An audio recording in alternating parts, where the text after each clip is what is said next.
There's a certain kind of silence that lives in marriage, not the screaming, slamming door kind, but the slow, simmering quiet that lingers like fog. It's not the absence of conversation, but the gradual fading of love, inch by inch, word by unsaid word. Nathan Langley had been living in that silence for nearly a year before he realized it had a name. And that name was Delilah. To the outside world, they were perfect, the golden couple. Nathan, a high school literature teacher with kind eyes and a voice made for poetry readings. Delilah, once a struggling painter, now a sought-after gallery owner, known for her fiery red curls and an even fierier tongue. They had 2 children, Mila, 6, imaginative and sweet, and Ezra, 4, wild and affectionate. Their house sat modestly on the quieter edges of Portland, nestled between tall trees and quiet neighbors. Their life was structured, filled with gallery events, bedtime stories, school pickups, lesson plans, and grilled cheese dinners. On paper, everything worked, until the night it didn't. It was a Thursday. Nathan had just reheated leftover pad thai and was settling down to grade a stack of essays on the Crucible. His eyes were bleary from teaching back-to-back classes, his body running on routine and caffeine. That's when Delilah looked up from her plate and said it. "Nate, what would you think if we tried something untraditional?" He blinked, half thinking she was joking. Untraditional how? Her fork clinked softly against her plate. Like opening things up, just one night, not a relationship, just a reset. A little fun. He froze, words catching in his throat. "You mean an open marriage?" She nodded too casually. "Just once. It's not cheating if we both agree, right?" Nathan stared at her like he didn't recognize the woman across the table. "You want permission to sleep with someone else?" Her voice didn't waver. "I just want to feel alive again. Don't you?" He didn't cry that night, but something inside him fractured, hairline, precise, dangerous. He pushed his chair back slowly. "Delilah, that's not love. That's not partnership. That's you trying to outsource your boredom." "I'm not bored," she insisted. "I'm suffocating." That conversation turned into dozens more. Fights and whispers, arguments hidden between everyday tasks. In the grocery store aisle, while folding laundry, buckling the kids into the car. Her refrain never changed. "Just one night, Nate, just one." And he kept saying no, until the night she didn't ask. She stood in their bedroom doorway wearing a deep green dress that shimmered like temptation itself. Her curls wild, lips painted. She said, "I'm going to Colleen's party. I'll be staying out. Don't wait up." Nathan stood barefoot in the hallway, the kids asleep down the hall, and said softly, "You do this. There's no going back." She smiled, not with guilt, but with something colder. Maybe that's the point. Then she left. He didn't follow, didn't rage, didn't cry. Instead, he made a cup of decaf coffee and sat at the kitchen table, opened his laptop, created a new Word document. He titled it simply, Custody Strategy, because some wars aren't won with shouting. Some are won with preparation. By the time she came home, makeup smudged, heels in hand, hair tousled like she danced with wolves, he had already contacted a private investigator. Her laugh was sleepy as she said, "Told you it wasn't a big deal." He said nothing. The investigator's name was Jules Morales. Nathan wanted everything. Photos, locations, receipts. He started waking up earlier, making breakfast from scratch, walking the kids to school, picking up extra tutoring hours. He became, in every way, the picture of stability. Delilah, meanwhile, drifted further. She spent more time at the gallery. But Jules soon confirmed that was a lie. She was visiting a loft on Hawthorne Street every Thursday night. The man who owned it? Leo Carmichael, a carpenter. Rugged, divorced, 2 kids. Their gallery's frame supplier. A man Nathan had once shaken hands with over eggnog at their Christmas party. Photos arrived like chapters of a novel Nathan wished he hadn't read. Delilah laughing with Leo at a food truck, wearing the scarf Nathan bought her in Florence. Her hand on Leo's knee at a rooftop bar.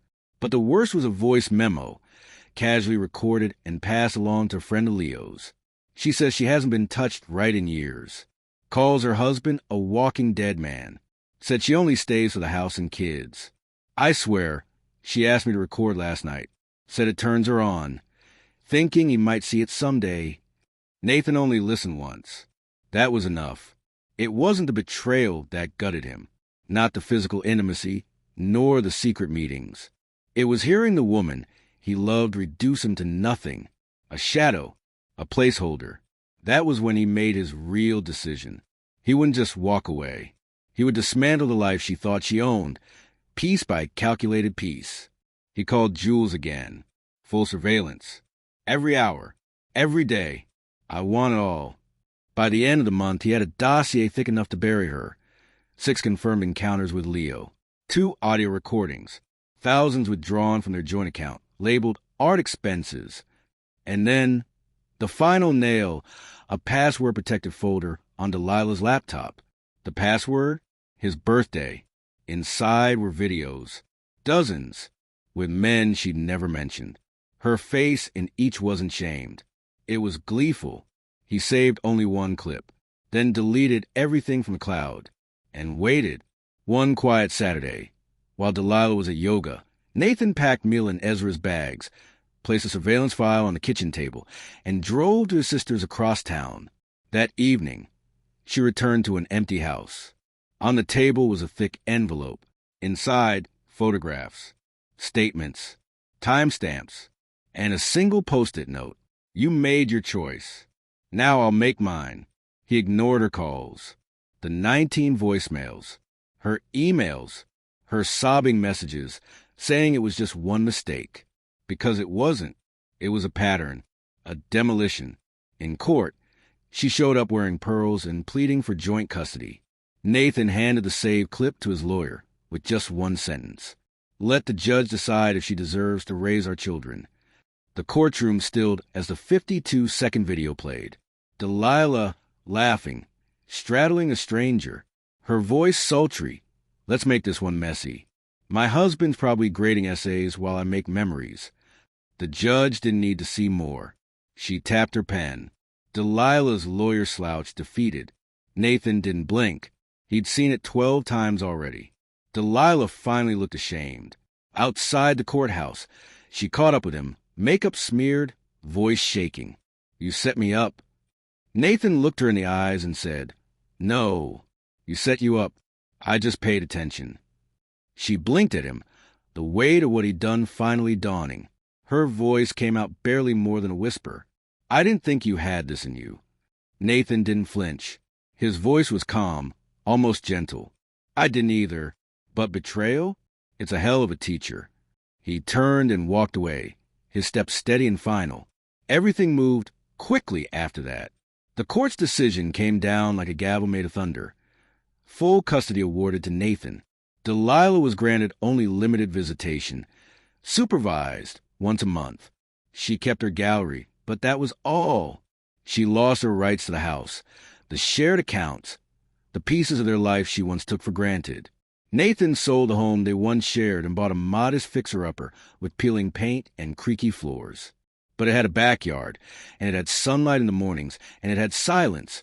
Real silence, not the kind that erodes love, but the kind that lets healing take root. The walls were clean. The slate was new. It wasn't perfect, but it was his. Still, ghosts don't leave just because you change addresses.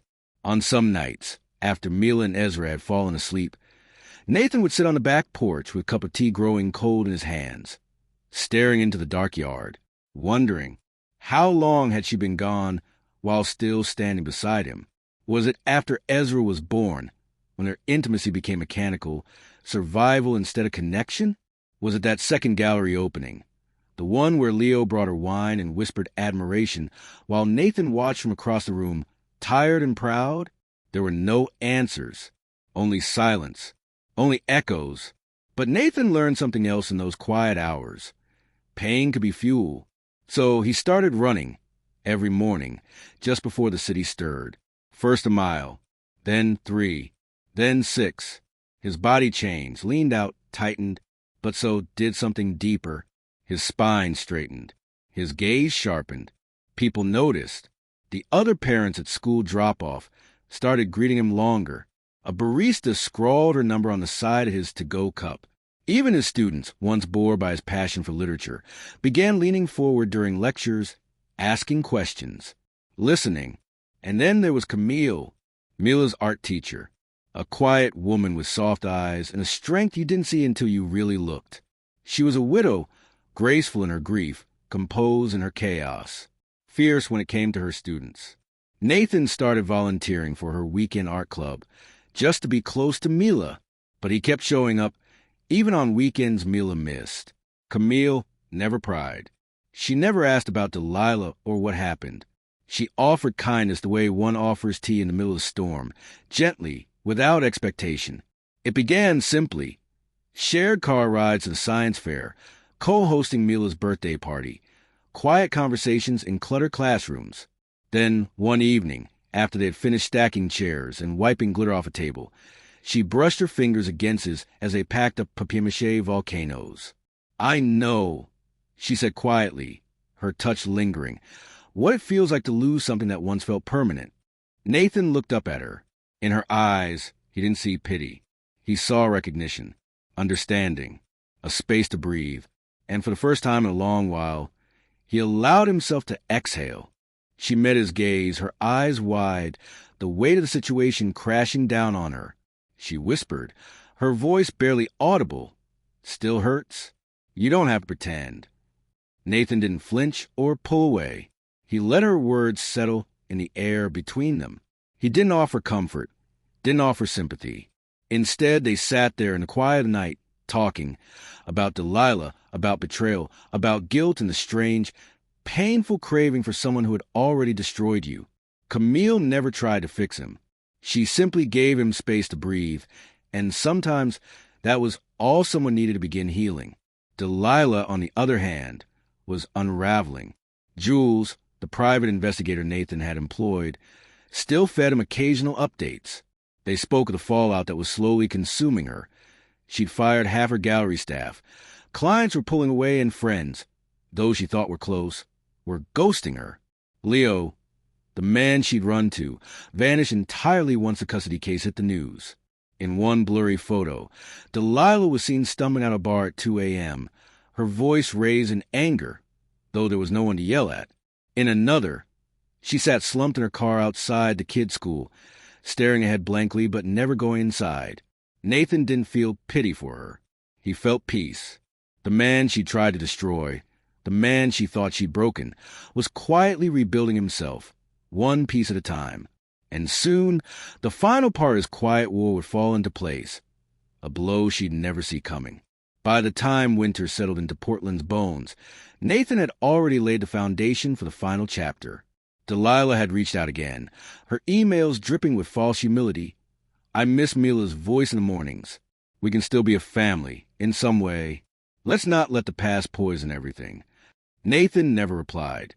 For him, the past wasn't poison, it was purpose. He had spent months not only tracking her lies, but meticulously mapping out her entire business. Jules, as always, had been instrumental, helping Nathan dig deeper into Delilah's life than she could ever imagine. And what he found was more than he'd hoped for. Tax evasion. The gallery, which appeared to be thriving, was secretly pocketing thousands in undeclared sales. Art pieces sold under the table, cash-only clients, falsified receipts, and the most damning of all, Delilah had used their children's names on expense reports for therapy sessions that had never taken place. Nathan sat on the information for days, weighing his options. He could have reported her immediately, but that wouldn't have been justice. That would have been noise. So he waited. The perfect opportunity came with her gallery's 10th anniversary event, a glitzy art show called Truth Through the Frame. Delilah had invited everyone. Local artists, journalists, sponsors. There was even a live streaming booth, a hashtag, a whole social media push. Nathan RSVP'd with a quiet, simple yes. He arrived alone, dressed in a crisp black suit, clean-shaven, eyes calm but sharp. When Delilah saw him across the room, she froze. He walked toward her slowly, his expression unreadable. He smiled politely, offering a soft congratulations. "This place has come a long way," he said. She blinked, stunned. "You came?" "Of course," he replied smoothly. I wanted to see how truth looks in a frame. Then, with a quiet confidence, he handed her an elegant matte black gift box, tied with a silver ribbon. What's this? She asked, confused. Open it later, he said, and without another word, he turned and disappeared into the crowd.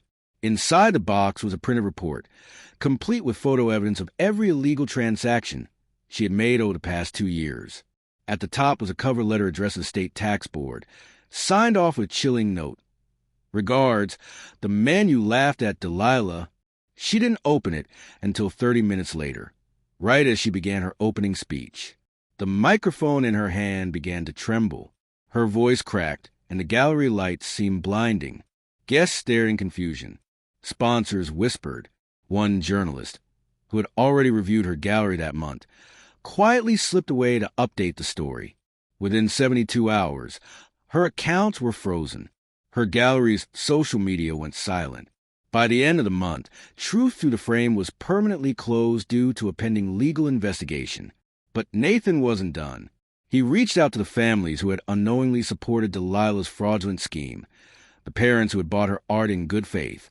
Nathan offered them full refunds through a class-action refund plan, dipping into his own savings to make it happen. The families were stunned, but they rallied behind him. Word spread not only about the fraud, but also about Nathan, about the teacher, the father, the man who refused to be broken. He became a local hero. Camille, who had stood by him through it all, finally spoke up one night as they closed down the kids' art club together. You know, she said softly, you didn't just survive her. You rebuilt something better. Nathan turned to her, his eyes softening. Not alone, he replied. He kissed her then, not rushed, not desperate, but real. The kind of kiss that spoke of love that didn't need to be earned through betrayal. Camille hadn't healed him, but she had walked beside him, giving him something Delilah never had, the space to rebuild. Delilah, meanwhile, was not far from collapse. The IRS froze her assets. Her landlord filed for eviction. Former clients sued for misrepresentation. And Leo, he never came back. The final blow came in the form of a drawing from Mila, a picture of Nathan, Camille, and Ezra framed beside her bed with the words, My Real Family. Delilah hadn't just lost a husband. She had lost the ability to destroy him. She had lost everything she had once used to define herself, the image she had crafted for others, the respect, the admiration. She hadn't just lost a marriage. She'd lost her place in the world. Spring came, and with it, the soft renewal of a new chapter. Nathan had settled into a new rhythm. The house he once thought of as temporary had become a home. The walls were filled with laughter. Mila braided her own hair now. Ezra began reading early. Camille moved in slowly. First just a drawer, then her books, then one morning her voice singing in the kitchen as pancakes sizzled on the stove. But Delilah, she was nowhere near renewal. Her court date for tax fraud was set, though she'd already pleaded down. She hired the best attorney she could afford. But the damage had been done. The press had long moved on, but her name still carried a bitter aftertaste in every art circle she once dominated. The final nail came in early June. Nathan received an envelope in the mail. It wasn't from Delilah, but from her father, Arthur Winsley, a cold, conservative businessman who had once told Nathan at their wedding rehearsal, Try not to fail my daughter. She's not used to disappointment. The letter was brief. 2 paragraphs. It apologized. It admitted shame. It ended with, I was wrong about who would fall apart. Nathan didn't reply. He didn't need to. The letter wasn't for reconciliation. It was a quiet surrender. Later that day, Camille surprised him with tickets to a weekend retreat. Mila found something in the mailbox, a birthday card from Delilah, sent weeks too early. The handwriting was trembling, shaky.